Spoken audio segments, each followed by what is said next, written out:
नमस्कार दोस्तों, स्वागत है आप सभी का एक बार फिर से स्टडी केयर पर। उम्मीद करते हैं कि आप सभी बहुत ही अच्छे होंगे। आप सभी की तैयारी रीट मेंस की बहुत ही शानदार चल रही होगी। इस वीडियो में आज हम देखेंगे टीचिंग मेथड के इंपॉर्टेंट एमसीक्यू। ठीक है, ये एमसीक्यू वो क्वेश्चन है जो कि पिछले कई एग्जाम में पूछे गए हैं। ठीक है, तो आइए बिना किसी तरीके की वीडियो को स्टार्ट करते हैं। अगर चैनल पर नए हो तो चैनल को सब्सक्राइब कर लेना और वीडियो अच्छा लगे तो वीडियो को लाइक कर देना। ठीक है, तो सबसे पहले अपना क्वेश्चन है अपना कि निम्नलिखित में से कौन सी विधि सबसे अधिक शिक्षार्थी केंद्रित है? क्या व्याख्यान, प्रदर्शन, परियोजना, पाठ्यपुस्तक? तो ध्यान रखिएगा, आंसर हो जाएगा अपना इसमें परियोजना विधि, बिल्कुल करेक्ट आंसर हो जाएगा। ठीक है, ऑप्शन नंबर सी जो है इसमें करेक्ट हो जाएगा। उसके बाद में क्वेश्चन नंबर 2 है अपना। ठीक है, निगमन विधि का मुख्य सिद्धांत क्या है? ठीक है, तो आपको जो है देखना है कि आपके जो है कितने क्वेश्चन राइट हो रहे हैं और कितने जो है रॉन्ग हो रहे हैं। लास्ट में आपको कमेंट करके भी बताना है। तो फटाफट आप जो है अपना आंसर सोचते रहे कि कौन सा जो इसमें राइट होगा और कौन सा नहीं होगा। तो इसमें जो है जिसने भी इसमें सामान्य से विशिष्ट की ओर बताया उनका बिल्कुल सही हो जाएगा। ठीक है, यानी कि ऑप्शन नंबर बी जो है इसमें बिल्कुल राइट हो जाएगा।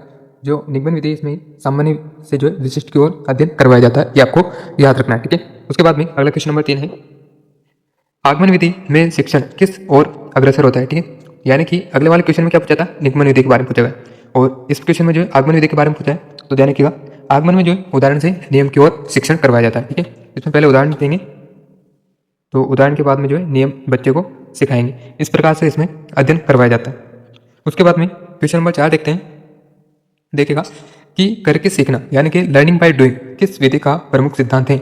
ऑप्शन है आपके चारों, व्याख्यान विधि, बी है परियोजना विधि, सी कहानी विधि या फिर निगमन विधि। तो क्वेश्चन नंबर 4 में राइट आंसर हो जाएगा अपना परियोजना विधि, जिसमें क्या है करके सीखना के सिद्धांत पर जो है ये कार्य करती है। तो इस प्रकार से अपना क्या आंसर होगा, ऑप्शन नंबर बी भी हो इसमें बिल्कुल करेक्ट आंसर हो जाएगा। उसके बाद में क्वेश्चन नंबर 5 है अपना, महात्मा गांधी द्वारा प्रतिपादित बेसिक शिक्षा, ठीक है, जिसे जो है नई तालीम के नाम से जाना जाता है, का मुख्य सिद्धांत क्या था? ठीक है, तो यहाँ पे आपको मुख्य सिद्धांत बताना है कि महात्मा गांधी ने जो बेसिक शिक्षा के बारे में बताया था उसका मुख्य सिद्धांत क्या है। तो ध्यान रखिएगा, इसमें जो है उत्पादक कार्य के माध्यम से सीखना, इसमें राइट हो जाएगा। ठीक है, ऑप्शन नंबर सी जो जिन्होंने भी इसमें जो है आंसर लगाया होगा उनका बिल्कुल सही हो जाएगा। उसके बाद में क्वेश्चन नंबर 6 देख लेते हैं। शिक्षण में श्रव्य दृश्य सामग्री, ठीक है, ऑडियो विजुअल एड्स का उपयोग किस लिए किया जाता है? तो ध्यान रखिएगा, इसमें जो इसका प्रयोग किया जाता है वो किस लिए किया जाता है? ध्यान रखिएगा, शिक्षण को जो है और अधिक प्रभावी बनाने के लिए जो है इसका क्या है प्रयोग किया जाता है। तो इस प्रकार से ऑप्शन नंबर बी जो इसमें राइट आंसर हो जाएगा कि शिक्षण को अधिक प्रभावी बनाने के लिए किसका उपयोग करते हैं हम? द्रव्य व श्रव्य सामग्री का उपयोग करते हैं। क्वेश्चन नंबर 7 है अपना, वह विधि जिसमें छात्र स्वयं अपनी गति से सीखता है वह कहलाती है। तो बताइए कौन सी विधि है जिसमें छात्र जो है स्वयं अपनी गति के माध्यम से सीखता है, तो उस विधि को क्या कहते हैं? तो ध्यान रखिएगा, ये कौन सी हो जाएगी अपनी अभिक्रमित अनुदेशन। ठीक है, यानी कि ऑप्शन नंबर 20 में राइट आंसर हो जाएगा।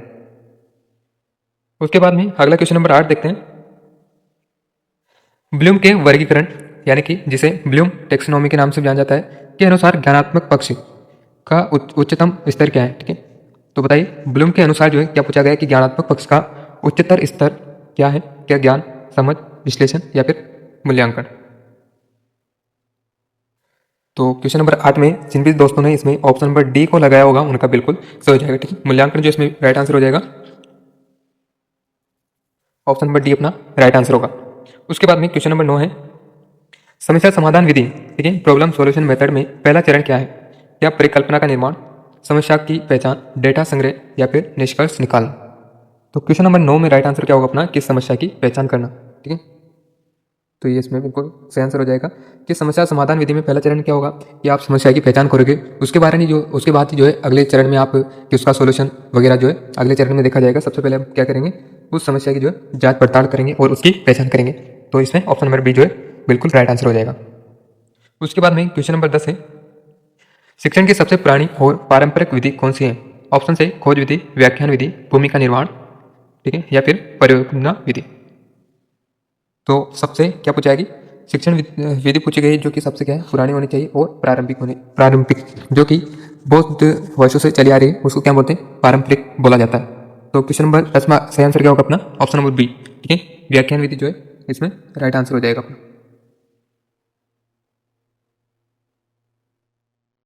तो यहाँ पे जो है अपना आंसर हो जाएगा ऑप्शन नंबर बी।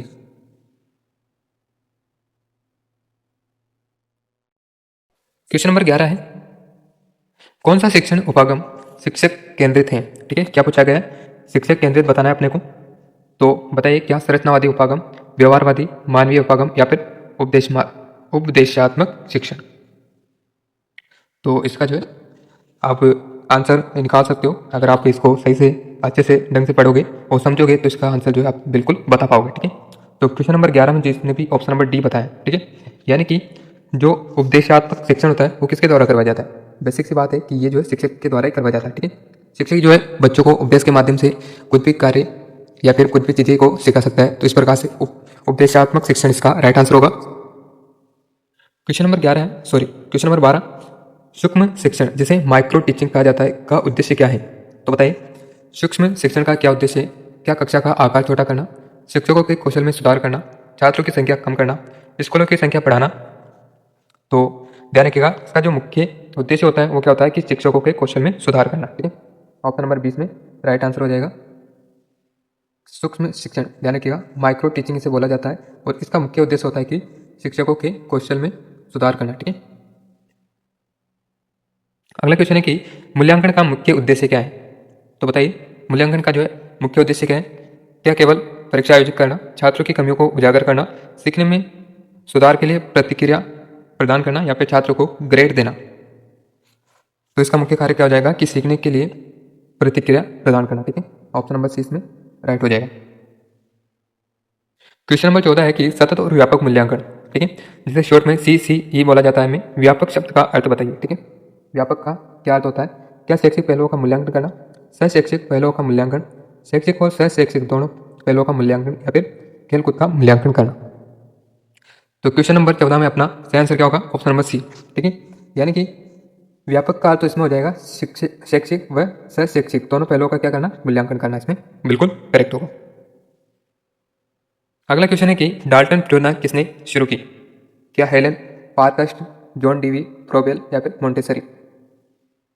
तो सही आंसर हो जाएगा अपना ऑप्शन नंबर फर्स्ट। ठीक है, हेलेन पॉरकस्ट के द्वारा जो है डाल्टन विधि प्रतिपादित की गई थी और जॉन डीवी और किलपैट्रिक इन दोनों का नाम आता है। तो उसमें कौन सी हो जाएगी? तो उसमें हो जाएगी ये परियोजना विधि जो कि इनके द्वारा दी गई थी। उसके बाद में फ्रोबल ने किंडरगार्टन, मोंटेसरी ने मोंटेसरी विधि दी है। इस प्रकार से इनको भी आपको याद रखना है। ठीक है, क्वेश्चन नंबर अपना अगला है कि किस विधि में कक्षा का वातावरण एक प्रयोगशाला जैसा होता है? ठीक है, तो इसमें प्रयोगशाला वाला जो माहौल किसमें होता है? तो ध्यान रखिएगा ये हो जाएगा ऑप्शन नंबर डी। ठीक है, प्रयोगशाला विधियों में जो है क्या होता है, इसमें वातावरण जो है प्रयोगशाला जैसा होता है। ठीक है,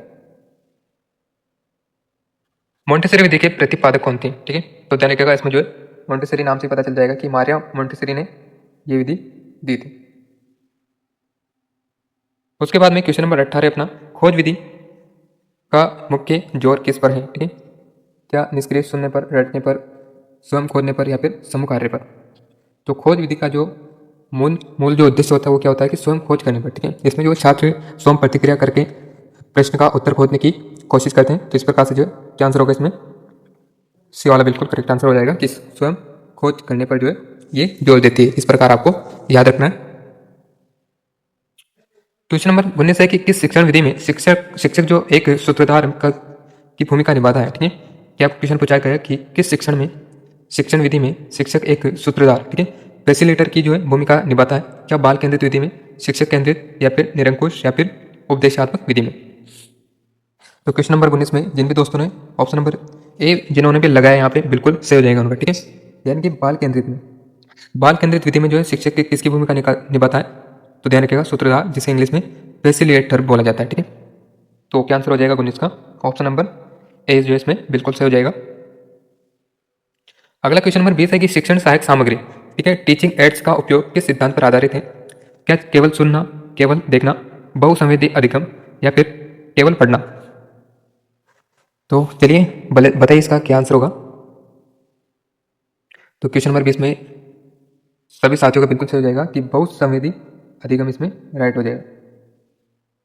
इसके बाद में अगला क्वेश्चन नंबर 21 देख लेते हैं।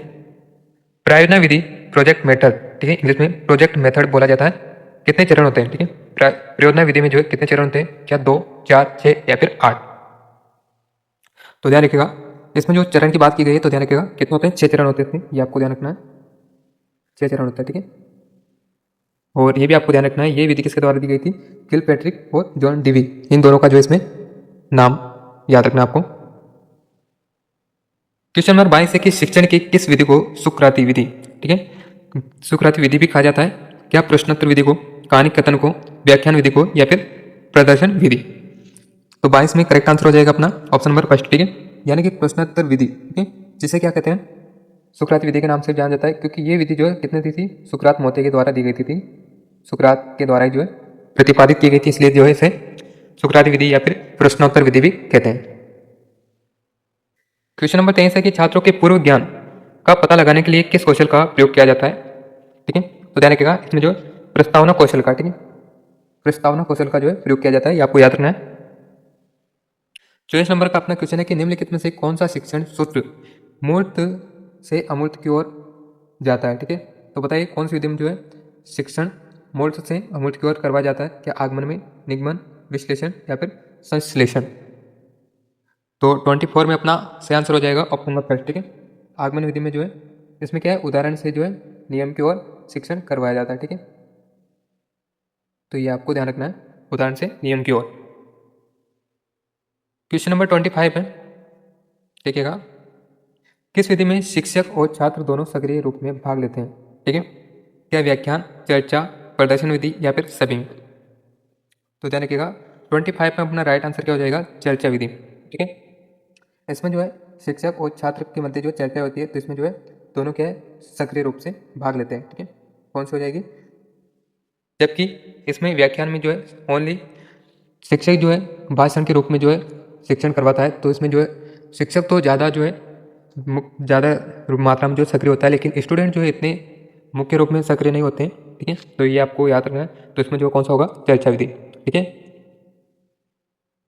उसके बाद में क्वेश्चन नंबर 26 है, शिक्षण के किस स्तर में छात्र केवल तथ्यों को याद करते हैं, ठीक है, तो ध्यान रखिएगा ये हो जाएगा स्मृति मेमोरी में, ठीक है, स्मृति स्तर में जो है क्या करते हैं छात्र? केवल तथ्यों को याद करते हैं। 27 नंबर का अपना क्वेश्चन है कि विश्लेषण विधि में हम किस ओर बढ़ते हैं, ठीक है, वही इसमें पूछा गया कि जिस प्रकार से आगमन में उदाहरण से नियम की ओर बढ़ते हैं, उसी प्रकार इसमें विश्लेषण विधि में जो है किससे किस ओर शिक्षा प्रदान की जाती है, तो लगभग जो है आपने इसका आंसर बता दिया होगा। 27 में जो है ऑप्शन नंबर 3, ठीक है, ज्ञात से अज्ञात की ओर, ठीक है, ये हो जाएगा। उसके बाद में क्वेश्चन नंबर 28 है कि संश्लेषण, ठीक है, अभी जो पूछी गई थी वो क्या पूछी गई थी? विश्लेषण, और इसमें पूछा गया वापस से जो संश्लेषण विधि में हम किस ओर बढ़ते हैं, तो ध्यान रखिएगा संश्लेषण विधि में जो राइट आंसर क्या होगा? अज्ञात से ज्ञात, ठीक है, इसमें जो अज्ञात से ज्ञात। 29 है, शैक्षिक उद्देश्यों के वर्गीकरण में भावात्मक पक्ष का सबसे निचला स्तर क्या है, तो ध्यान रखिएगा सबसे निचला स्तर क्या होगा? कि ग्रहण करना, यानी कि ध्यान देना, ऑप्शन नंबर डी जो इसमें राइट आंसर हो जाए। इकाई योजना, जिसे इंग्लिश में यूनिट प्लान भी कहा जाता है, ये प्रवर्तक कौन माने जाते हैं, ठीक है, इकाई योजना किसके द्वारा दी गई है, तो ये बताना आपको, तो ध्यान रखिएगा इकाई योजना दी गई थी मॉरिसन के द्वारा, ठीक है, मॉरिसन इसमें बिल्कुल सही हो जाएगा। शिक्षण में विचार विमर्श विधि किस लिए उपयोगी है, तो ध्यान रखिएगा ये किसमें? सृजनात्मकता विकसित करने के लिए, ठीक है, यानी कि क्रिएटिविटी बढ़ाने के लिए जो विचार विमर्श को जो है उपयोग किया जाता है। कौन सी विधि विज्ञान शिक्षण के लिए सबसे उपयुक्त मानी जाती है जिसमें प्रयोग शामिल होते हैं, ठीक है, तो बताइए क्या कहानी विधि, व्याख्यान, प्रदर्शन या फिर पाठ्य पुस्तक? 32 में से आंसर होगा ऑप्शन नंबर सी, ठीक है, प्रदर्शन से प्रयोजना विधि। अगला क्वेश्चन है कि पर्यवेक्षित अध्ययन विधि का मुख्य लाभ क्या है, तो ध्यान रखिएगा इसमें जो हो जाएगा छात्रों को स्वयं अध्ययन की आदत विकसित करने में मदद, ठीक है। हार्वर्ड की पंचपदीय प्रणाली का सही क्रम क्या है, ठीक है, तो इसको जो है आपको वीडियो रोक करके अच्छे से देख करके और इसका आंसर स्वयं बताने की कोशिश करेंगे आप, क्योंकि इस प्रकार के क्वेश्चन बहुत ही ज़्यादा पूछे जाते हैं और लगभग जो है गलत होने की संभावना बहुत ही ज़्यादा भी होती है, तो इसको आप स्किप बिल्कुल नहीं करना है, ठीक है, तो इसमें आंसर जो हो जाएगा अपना क्या हो जाएगा? ऑप्शन नंबर बी, ठीक है, हर्बर्ट की जो पंचपदी प्रणाली है उसमें सही क्रम हम देखेंगे तो सबसे पहले क्या होगा, तैयारी, प्रस्तुतिकरण, फिर तुलना। तो ये क्रम आपको ध्यान रखना है कि इसमें जो सबसे पहले क्या करते हैं, तैयारी, ठीक है, उसके बाद में प्रस्तुतिकरण होगा, फिर उसकी जो है तुलना। तो इस प्रकार से ऑप्शन नंबर 20 में सही हो जाएगा। क्वेश्चन नंबर 35 है कि खेल विधि के प्रणेता कौन है, ठीक है। खेल विधि किसने दी थी, तो ध्यान रखिएगा ये दी थी प्रोपेल ने, ठीक है। उसके बाद में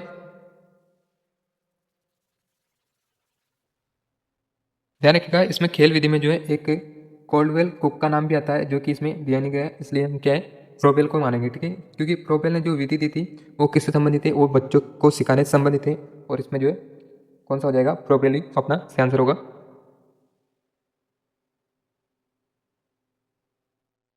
शिक्षण अधिगम प्रक्रिया में अभिप्रेरणा का क्या महत्व है, ठीक है।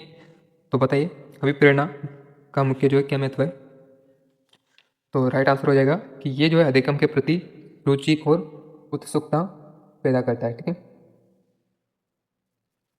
37 नंबर का अपना क्वेश्चन है कि वह शिक्षण रणनीति जो छात्रों को एक साथ काम करने और एक दूसरे से सीखने के लिए प्रोत्साहित करती है कहलाती है। तो बताइए कौन सा राइट आंसर होगा, क्या व्यक्तिगत शिक्षण, सहयोगी शिक्षण, प्रत्यक्ष निर्देश, या फिर निगमन शिक्षण। तो 37 में बिल्कुल इसमें हो जाएगा सहयोगी शिक्षण, ठीक है। उसके बाद में क्वेश्चन नंबर 38 है कि अन्वेषण विधि, ठीक है, डिस्कवरी मेथड के प्रवर्तक कौन है, क्या जेरोम, बी.एस. स्किनर, जीन पियाजे, या फिर लेव वाइकोस्की। तो सिंपली आंसर क्या होगा अपना, जेरोम ब्रूनर, ठीक है। ऑप्शन नंबर फर्स्ट इसमें राइट आंसर हो जाएगा। अन्वेषण विधि किसने दी थी, तो ये आपको ध्यान रखना है, जेरोम ब्रूनर के द्वारा दी गई थी। क्वेश्चन अगला, निम्नलिखित में से कौन सा प्रभावित शिक्षण में बाधक है। तो इसमें चार ऑप्शन को पढ़ना है और उसके बाद में आपको आंसर अपना लगाना है कि कौन सा इसमें राइट आंसर होगा।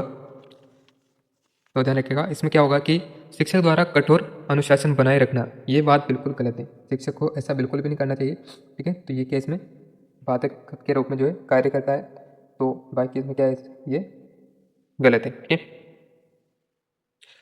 शिक्षण में मूल्यांकन एक प्रक्रिया है, ठीक है। तो बताइए शिक्षण में मूल्यांकन जो कैसी प्रक्रिया, क्या निरंतर, रुक कर चलने वाली, केवल वर्ष के अंत में होने वाली, या फिर अनावश्यक। तो ये अनावश्यक तो बिल्कुल नहीं होगी, तो इसमें क्या होगा कि निरंतर चलने वाली क्या है प्रक्रिया, ठीक है। निदानात्मक परीक्षण का उद्देश्य क्या है, ठीक है।